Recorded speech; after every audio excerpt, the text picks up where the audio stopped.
So Alexis Moore and Jessica Volkman back here talking about touring the areas. Today we're going to talk about Hawks Prairie. Yeah, Hawks Prairie is a great location, really close to I-5, just south of JBLM, just north of Olympia. And it's kind of divided by the freeway. So there's like two sides to the area. So we'll talk about both sides. In proximity to Seattle, it's probably about 45 minutes, I would say. If you're getting on the freeway in Hawks Prairie, it's probably about a 45-minute drive to the airport. Yeah, I think it depends on traffic and time of day, but I think, it's technically part of like Lacey, the greater Lacey, Olympia area.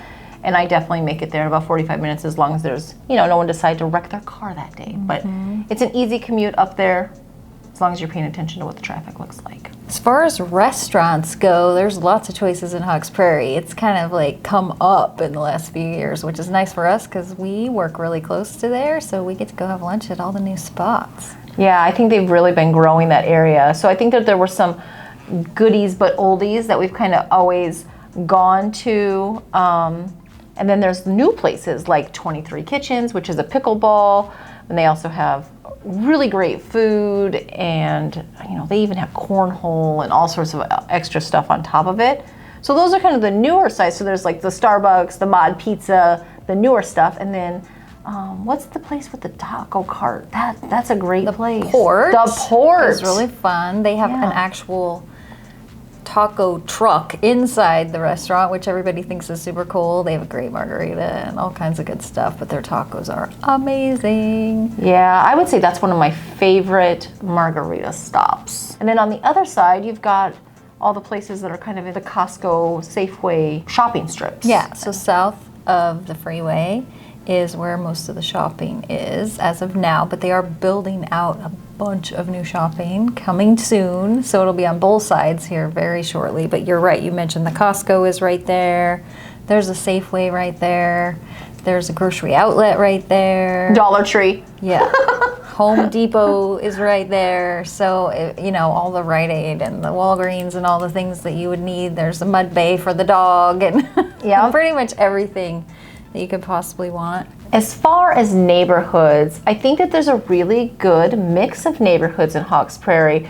You have some older neighborhoods that don't have maybe as stringent as HOAs. They've been around a little while. You have newer neighborhoods and kind of everything in between. So really, if you want to find a house in a Hawks Prairie, you can find everything from condos in the 300s up to $1 million homes on the golf course and on the water. So there's anything you could possibly want, you can pretty much find those houses in one of the neighborhoods in that area.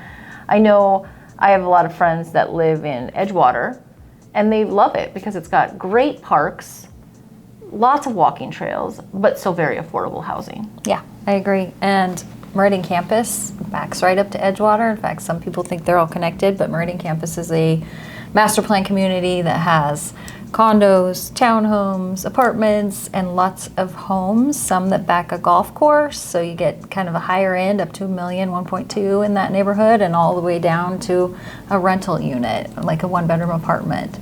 So it's a great master plan community, good proximity, close to shopping, all the things.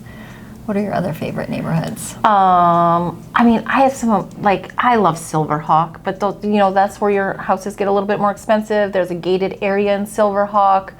I love the houses back there and that plan. The lots are so huge. So you have really large houses on top of these really beautiful lots that have trees all around, and you'll see bald eagles flying over. And so that's one of my favorite neighborhoods. I think that if I could plop down in one for a second, that might be one that I would choose. Yep. One of my favorites is Silicon Ridge. Yeah, that's new. Still under construction now, but it's almost done. Rob Rice is the builder out there, and they've been there for several years. It's just about done, but they have a lot of one-story floor plans there, or homes with the primary bedroom on the main floor. So I think for a lot of people, that's something that they're interested in looking for specifically. That's a good location to find something. Another one is Hollywood, the Hollywood neighborhood. That's an oldie but a goodie. That one has homes that are between 750 and 1.2 million, I would say, is probably the price range in there. And the home sites are big. So yeah, that was back in the day when you used to get a half an acre when you built a home.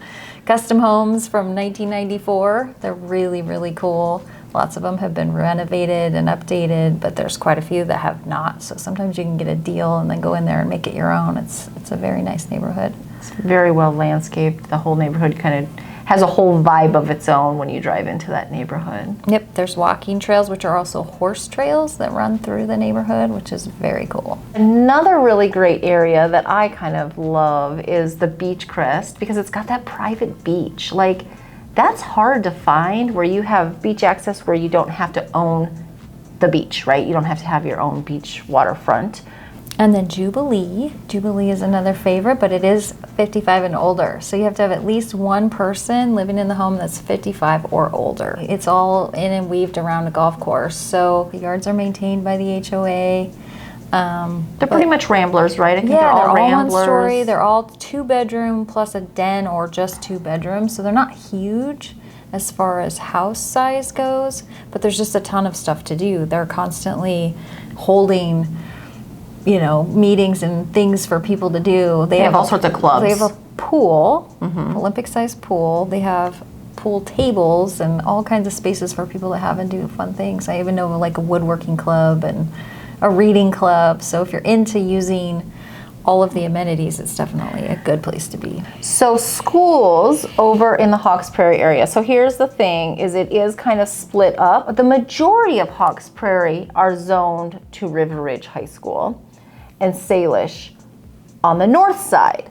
But Marvin is a boundary line right now. So the thing is, we always say, check on the county site to see where things are zoned. Because like last year, they did a bunch of rezoning and shuffling kids around to like even out the schools again. And so some kids ended up getting changed to a new school based off of boundaries. So there are a couple boundary lines that kind of go through Hawks Prairie, especially with elementary schools.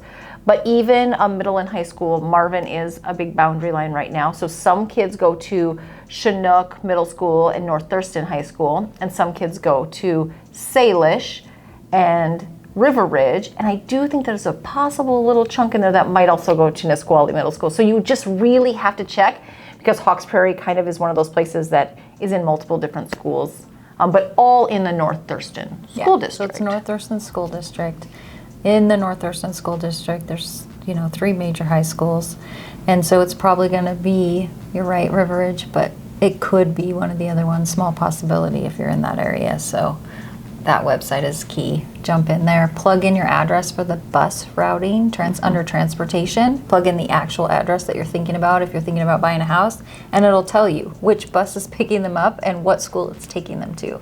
So you can't mess it up.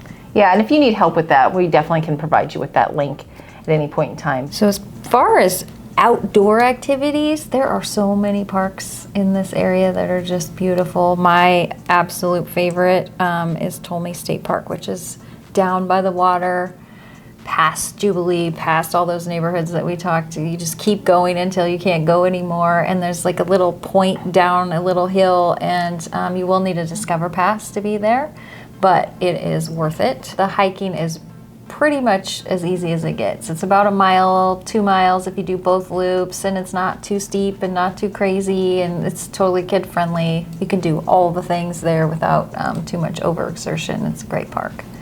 Yeah, so that's a really great one.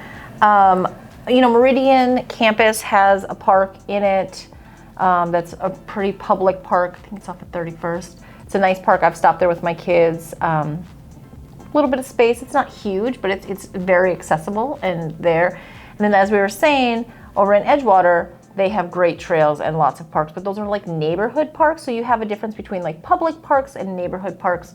But in this area, there's tons of them. Hopefully this gives you a little bit of idea of what it would be like to live in the Hawks Prairie area. If you've got questions about specific neighborhoods, you want to take a tour of them, go check out some of these restaurants or some of these places to hang out. And if you've got questions, we would love to answer them.